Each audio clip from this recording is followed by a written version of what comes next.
Esse aqui, ó, é um aparelho de som multilaser com TV digital e GPS. Aqui eu estou instalando aqui no meu carro, né? Já coloquei os fios, né, do alto-falante, fio da bateria. Já coloquei também o suporte aqui já.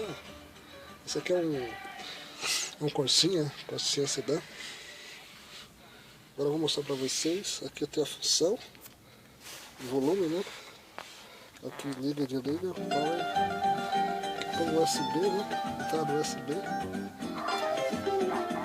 Entrada aqui a V também. E aqui liga a função.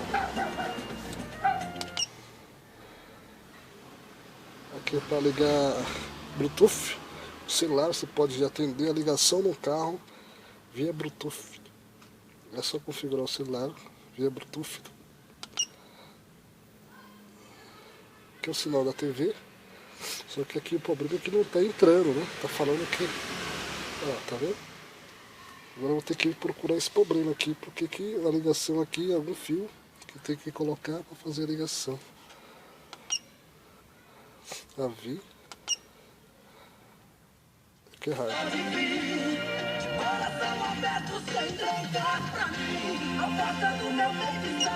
Aqui é o menu. USB.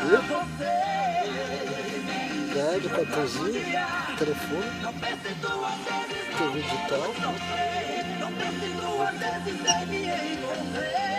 Rádio e GPS. Configuração do GPS. Depois eu vou fazer isso.